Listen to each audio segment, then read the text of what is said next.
Amados hermanos, Dios les bendiga. Damos muchas gracias a Dios por este día que el Señor nos regala. Estamos iniciando el nuevo mes de julio. Gracias a Dios hemos llegado hasta aquí.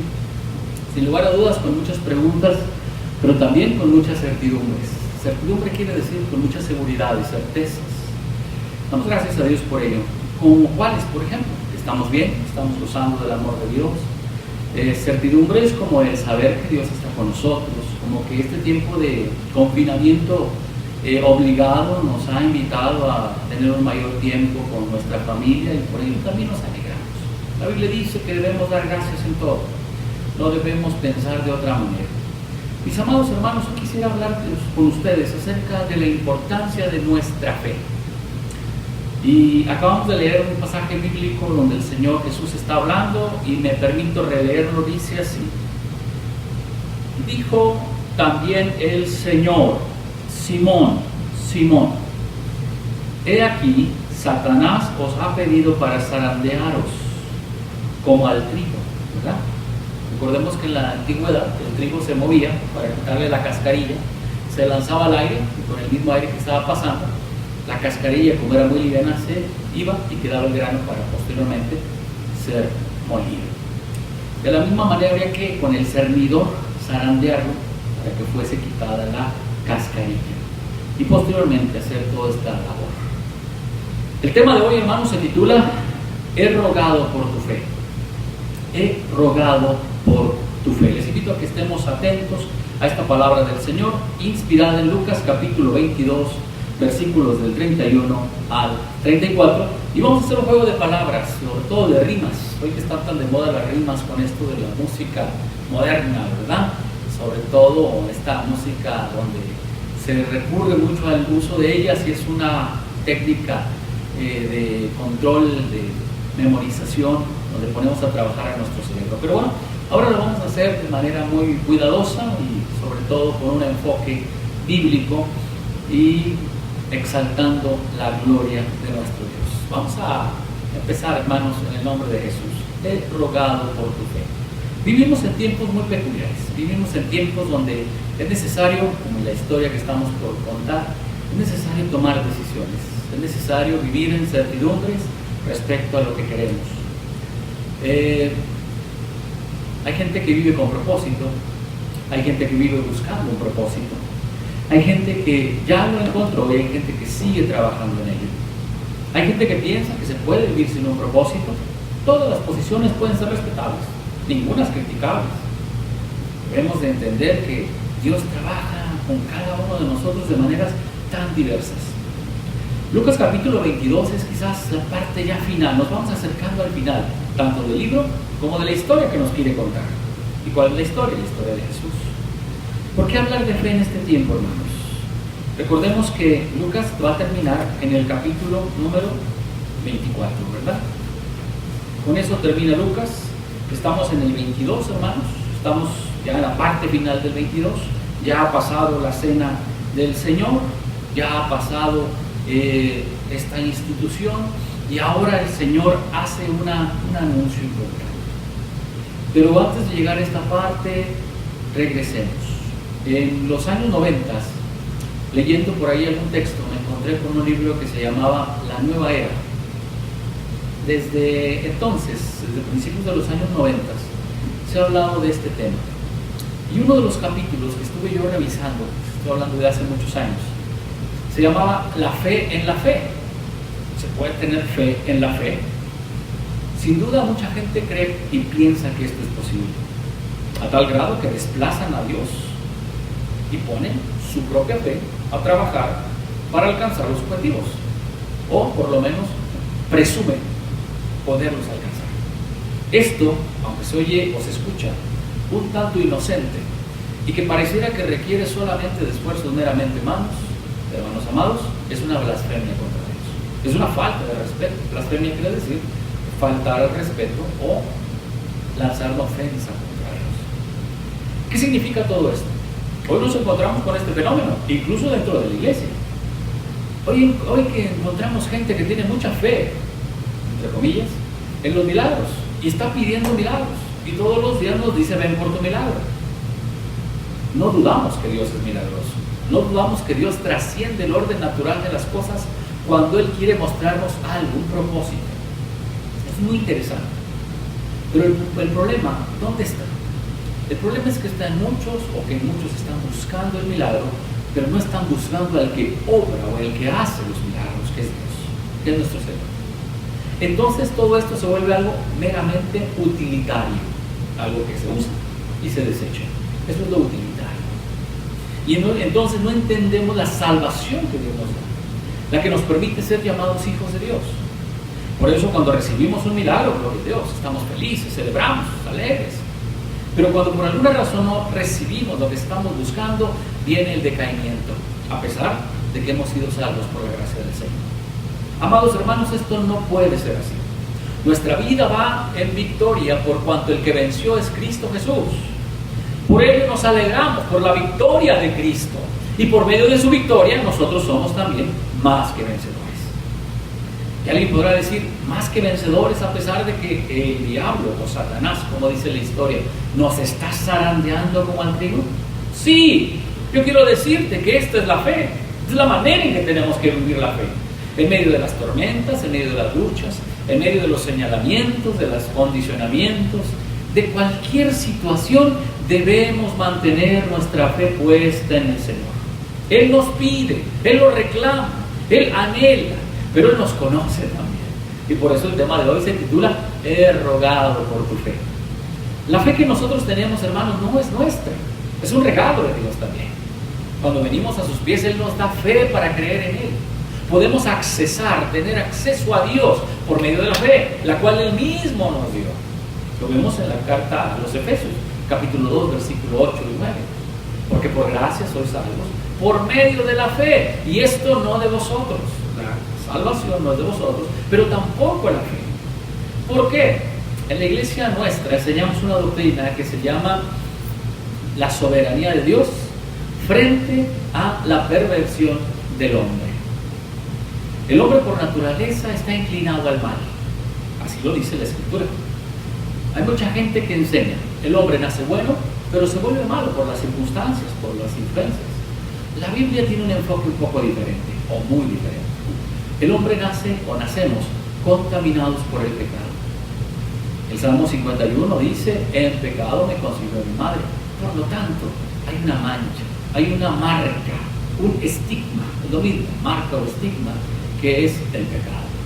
El pecado nos condiciona, y el pecado tiene una característica, ¿cuál? Nos separa de Dios. ¿Qué significa esto, hermanos? Que al separarnos de Dios, no tenemos acceso a Él. ¿Qué vino a hacer Jesús por nosotros en la cruz? A ser un puente de unión entre el hombre pecador y Dios. Pero el hombre pecador por sí mismo no podía acercarse a Él, aunque lo intentase, aunque lo buscara. Sin embargo, fue a través de la muerte de Cristo que por medio de su sangre Él nos lavó de nuestros pecados, y ahora, a través de Cristo, podemos llegar a Dios. Esto es muy importante, hermanos, para entender, porque entendemos nuestra fe, porque comprendemos cuál es la forma, el tamaño, el propósito, la razón de nuestra fe. Pero aún así el Señor Jesús nos dice, di a mí hoy, he rogado por tu fe. ¿Y qué es lo que ruega mi Señor por ti y por mí? Que no te falte. Vive unos tiempos difíciles, dirían algunos, lo decimos todos. Estos tiempos difíciles son cíclicos, ¿verdad? Van y vienen, se repiten. Debemos de estar preparados, hermanos. Pero vayamos, pues, al mensaje. La primera cosa que quiero compartir con ustedes, en el versículo primero, dice, dijo también el Señor, Simón, Simón, he aquí, Satanás os ha pedido para zarandearos como a trigo. La palabra Satanás en la Biblia quiere decir el que acusa, el acusador, ¿verdad? El Señor Jesús lanza una advertencia. Y vamos ahora sí con las rimas. Una advertencia. ¿Cuál es la advertencia? Simón, hay algo que está pidiendo tu vida para zarandearte. Vienen tiempos difíciles. El Señor Jesús sabe que está pronto a partir de la tierra y está viendo cómo sus discípulos necesitan ser reafirmados en su fe, como tú y como yo ahora mismo. Necesitamos vivir la fe, hermanos, pero esta fe la vivimos en la compañía de nuestro Dios. Pero muchas veces tenemos que pasar por valles de aflicción, por valles de tristeza, de dolor, de angustia, de soledad, de sentirnos desamparados, de sentirnos solos. El Señor está a punto de partir. Estamos a unos capítulos, son 2 capítulos para que termine el Evangelio de Lucas, y Jesucristo está a punto de ser martirizado, muerto, y posteriormente va a resucitar y después ascender al cielo. Jesús ya les había dicho: prepárense porque va a venir un tiempo de tristeza, pero tu tristeza no durará, porque esa tristeza se volverá gozo. Seré quitado de ustedes, dice el Señor. Imagínense ustedes conmigo, el gran líder, el gran maestro, el gran profeta, el hacedor de milagros, el que hace sanidades impresionantes, el que tiene una palabra de vida y refrescante, aquel que nos consuela con su voz, aquel que no nos cansamos de escuchar de día y de noche, ahora se nos va a quitar, y de una manera muy violenta, muy cruenta. El Señor lo sabe y dice: muchachos, discípulos, prepárense, vienen tiempos complicados, vienen tiempos difíciles, pero no están solos. Les he dado algo que tienen que conservar, cuidar, que es su fe. ¿Y cómo cuidamos y conservamos esta fe? A través de, escuche esto, hermano, de nuestra comunión con Dios. Qué importante es mantener nuestra comunión con Dios. Algunos pensarán que es algo monótono, ritualista. No, mis amados, es la gasolina de este vehículo que se llama mi vida. Es lo que me hace movernos, es el sol que me permite nacer, es lo que me permite caminar hacia adelante. La fe que el Señor me ha dado para creer en Él, para creer en sus promesas, para creer que soy hijo de Dios, para creer que la sangre de Cristo te limpia y nos limpia de todo pecado. El Señor le advierte y le lanza una advertencia. Número 2, el Señor ruega con persistencia. Después de la advertencia viene la persistencia. ¿Y qué ruega? Versículo 32 dice: pero yo he rogado por ti para que tu fe no falte, y tú, una vez vuelto, confirma a tus hermanos. Aquí vienen varias cosas de las cuales tenemos que hacer un análisis. Primero, yo he rogado por ti. El Señor Jesús ruega por nosotros. El Señor Jesús pide por nosotros ante el Padre, para que esta fe que Dios nos ha dado se mantenga firme, inamovible, especial. Recuerde usted que la fe viene por el oír. La fe viene por el oír. ¿Y el oír qué? El oír la palabra de Dios. Es importantísimo leerla, escucharla. La palabra es vida. La palabra nos permite tener comunión con Dios. La palabra nos acerca a lo que Dios es y nos revela su voluntad. Qué importante es vivir así, hermanos. Yo he rogado por tu fe. Y entonces, para que no te falte. Vienen tiempos de decisiones. Vienen tiempos donde hay que tomar acciones. Vienen tiempos que finalmente, mis amados hermanos, detrás de lo que nosotros pensamos, es lo que somos. Y no estoy hablando de una programación neurolingüística, ¿verdad?, como hoy está tan en boga, tan de moda. Y no estoy criticándola, simplemente menciono la realidad. Donde te puedes programar y decir: si puedo, y sí puedo. O no puedo, hacemos el caso. Finalmente estamos invadidos de ello, que tiene que ver con la forma en que nos estamos educando hoy en día. Trabajamos por estímulos y respuestas. Eso se oye simple, se oye fácil. Sin embargo, nos compara un poquito como los animalitos, que para hacer alguna gracia trabajan con estímulos y con premios. No, hermanos, tenemos que aprender a razonar, porque en el razonamiento está el alma. El alma es el regalo de Dios, lo que nos mantiene vivos, los que nos hace pensar y reflexionar. Pero el primer pensamiento que debe estar en nuestra mente y corazón debe de ser la misericordia del Señor. El alma nos permite tomar decisiones y saber que estamos vivos. Jesús ruega con persistencia: he rogado para que tu fe no falte. Vienen tiempos donde tenemos que poner a prueba nuestra fe. Vienen tiempos donde pasamos por valles de soledad y tenemos que saber que el Señor está ahí. Donde pasamos por problemas y tenemos que saber que Jesús está ahí. Donde pasamos por conflictos y debemos saber que Jesús está ahí conmigo. Y luego agrega: y una vez vuelto, confirma a tus hermanos. Esta fe que el Señor nos da no solamente se trata de mí, sino también nos está enviando a llevar vida a través del Evangelio anunciado. Porque Pedro después se va a convertir en el gran pastor de Jerusalén. Se va a convertir en un hombre especial, en un hombre distinto, en un hombre con una proyección misionera, en un hombre con un hambre de Dios, como Él pide que nosotros tengamos hoy, hablando de Jesús. Pero es necesario, hermanos, que entendamos que la razón por la cual el Señor pide que nuestra fe no falte, en primer lugar, es para que sepamos qué hacer en tiempos de necesidad, en tiempos de duda, en tiempos de aflicción. Porque seguramente, como aquellos que iban en el camino de Maús, recordarán ustedes, hace algunos o muchos domingos, necesitaban ser confirmados en su fe, porque si no, aquella fe que tenían en Jesús estaba ciertamente siendo cuestionada. O cuestionada por los momentos, por las circunstancias. Como cuando tú y yo pasamos por un momento difícil, contradictorio, complicado, terrible, doloroso. ¿Quién puede darnos paz? ¿Qué nos da tranquilidad en esos momentos? Nuestra fe en Jesucristo. Pero esta fe tiene un propósito. No solamente es darnos paz, no solamente es confirmarnos, no solamente es darnos una nueva visión, es decir, mirar hacia adelante y no quedarnos en el mismo lugar, sino que ahora nos da un propósito.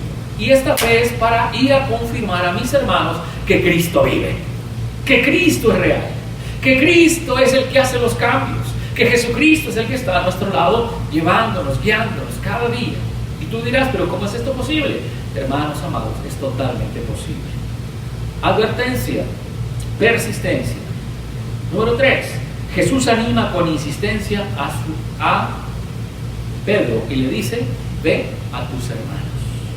Jesús anima con insistencia y le dice, ve a tus hermanos. Con esta fe renovada, recargada, dada por Dios, he rogado por tu fe, dice el Señor. Ahora ve a tus hermanos. Hermano, ve a tus hermanos. ¿Tienes fe? Ve a tus hermanos. ¿Has sentido que Dios te ha bendecido con fe para creer en sus promesas? Ve a tus hermanos. ¿Has sentido que el Señor te ha mostrado su gracia, tu poder, su misericordia, su poder y su misericordia? Ve a tus hermanos, ve a tus vecinos, ve a tus amigos y diles, Cristo es real, Cristo vive. Vivimos un momento peculiar, vivimos un momento donde se requiere apoyo, soporte emocional. Yo te pido hoy en el nombre de Jesús, ve a tus hermanos y diles algo que quizás la gente ya sabe o asumimos que ya sabe, pero a veces no solamente es el mensaje, sino cómo das el mensaje. Dalo con alegría, comparte con regocijo, comparte con expectativa, como aquel que está esperando algo, como aquel niño que se levanta en las mañanas, en la noche o en la mañana de Navidad, diciendo, hay un regalo para mí, alguien me ha traído un regalo. Así comparte el Evangelio, sabiendo que Dios tiene cosas nuevas para ti y para mí cada mañana. Por favor, no te quedes con toda esta riqueza que tienes, con toda esta fe que te permite trasladar los montes, aunque parezca que tu fe es del tamaño de un grano de mostaza. Comparte, ve a tus hermanos. El Señor dice con insistencia, ve a tus hermanos. Llevamos 3, son 6. Advertencia, persistencia, insistencia. Vamos con la 4. Pedro responde con una inconsistencia. Fíjense lo que dice Pedro, versículo siguiente. Él le dijo, o sea Pedro, Señor, dispuesto estoy a ir contigo, no solo a la cárcel, sino también a la muerte. Qué bonito se escucha eso. Pareciera una declaración de fe, pero el Señor nos conoce y sabe que muchas de las veces vivimos movidos por las emociones. En ese momento Pedro se emociona y le dice, Señor, voy donde tú quieras. Pedro se parece mucho a nosotros. Tiene esos momentos, esos arranques, ¿verdad?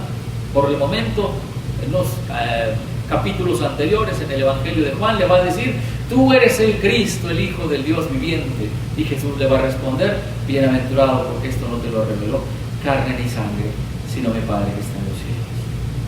¿Verdad? ¡Qué wow! ¡Qué gran revelación! Es un hombre de Dios, es un hombre convencido. Pero aquí tiene otro arranque y dice, voy contigo donde quiera que vayas.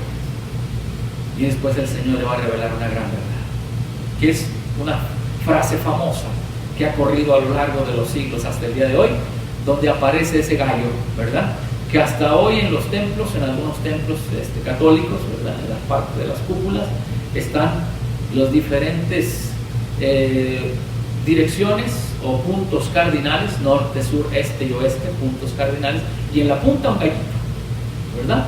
Para recordarnos eso, hacia dónde sopla el viento, por supuesto, pero también recordarnos el gallo aquel con el que cantó y que le reveló algo especial, algo duro a este hombre llamado Simón Pedro. Pero bueno, Pedro responde con inconsistencia. Era inconsistente, no estaba hablando realmente con propósito, realmente estaba desconociéndose a sí mismo. Sin lugar a dudas era un hombre de actitud, era un hombre áspero, rudo, constantemente sacaba la espada para querer resolver sus problemas. Y Jesús regañaba a Pedro o a Simón, diciéndole: así no son las cosas. Canaliza toda esa actitud, canaliza toda esa forma de ser y de pensar para llevar el Evangelio, para que tu fe sea firme, sea fuerte, para que seas un hombre y una mujer que se distinga por una fe hermosa, por una fe que transforma, por una fe que guía a los pies de Jesús. Siguiente versículo, la parte final. Después de que Pedro le dice a Jesús que está dispuesto a ir a la cárcel y también a la muerte, Jesús le responde y le dijo: Pedro, te digo que el gallo no cantará hoy antes que tú niegues 3 veces que me conoces. ¿Verdad? Estamos ya en la noche, acaban de cenar, están pasando las horas nocturnas, se están acercando las horas de la madrugada, y dice: antes de que el gallo cante, antes de que amanezca, el primer luz de sol, ya para entonces me habrás negado. Qué declaración tan dolorosa, que Jesús te diga a ti: me habrás negado. Pero ¿cómo si yo amo al Señor? Me habrás negado. ¿Qué respondes ante eso? Señor, tú lo sabes todo. En una ocasión dice Pedro a Jesús: tú lo sabes todo, no hay nada que yo pueda esconder. Y quizás, hermano, mientras las cosas están marchando bien, decimos tantas cosas de las cuales a veces no somos dueños, solamente las decimos. Te amo tanto, te seguiré donde quiera que vayas. Pero cuando viene el momento de la lucha, de la prueba, donde se tiene que comprobar nuestra fe, donde Dios está probándome y me envía a predicar la palabra, y yo me resisto a hacerlo, en ese momento mi Señor me dice: me has negado. Pedro responde con inconsistencia y Jesús pronuncia una sentencia. Advertencia, persistencia, insistencia, inconsistencia, sentencia. Una sentencia quiere decir que el Señor le dijo: esto va a suceder, esto te voy a señalar. ¿Y qué es lo que va a suceder? Antes que el gallo cante, me habrás negado 3 veces. No una, ni 2, 3 veces. Y todos los que leemos la Escritura sabemos que fue una situación donde la vida realmente estuvo expuesta de Pedro. Y él no tuvo opciones más que negarlo. Al final se arrepiente, conocemos la historia. Pero imaginen ustedes conmigo el drama, el dolor, la angustia de haber negado al Señor. Usted me dirá a mí: yo nunca haría eso. ¡Qué barbaridad! ¿Por qué hace eso Pedro? ¿Que no estaba convencido de quién era él? Yo creo que sí estaba convencido. Yo creo que su fe estaba madurándose. Yo creo que la fe en Cristo se estaba acrecentando, fortaleciendo. Incluso Pedro había sido testigo de grandes milagros. ¿Qué más quería? Pero era necesario pasar por ese proceso. Nuestra fe tiene que ser probada, hermanos. Pero el Señor ruega por nuestra fe. Nuestra fe tiene que ser movida por el Señor para saber cuánto realmente le amamos. Pero hay que ver. Y aquí nos acercamos al final. ¿Qué significa negar a Jesús? Solamente es decir: no creo. O cuando alguien te pregunta a ti: ¿vas a la iglesia? Y tú dices: no, no voy, cuando la verdad es que sí vienes. O cuando alguien te dice: eres hermano, eres aleluya, y tú dices: no, yo no. Eso es negar a Jesús. Yo quiero decirte que sí, eso es, pero todavía más allá. Negar a Jesús es cuando nos quedamos callados y tenemos que hablarle al mundo, a tu vecino, a tu amigo, a tu compañero y hasta a tu enemigo del amor de Cristo. Eso también es negar a Jesús. Cuando violentas a alguien en tu casa, cuando le faltas el respeto a tus hijos o a tu pareja, cuando te pones agresivo incluso contra tu propia esposa o contra tus propios hijos, o peor aún, contra ti mismo. Eso es negar a Jesucristo. Cuando faltas a las promesas que hiciste a Dios, Cuando le faltas a la promesa que le hiciste a tu familia, eso también es negar a Jesús.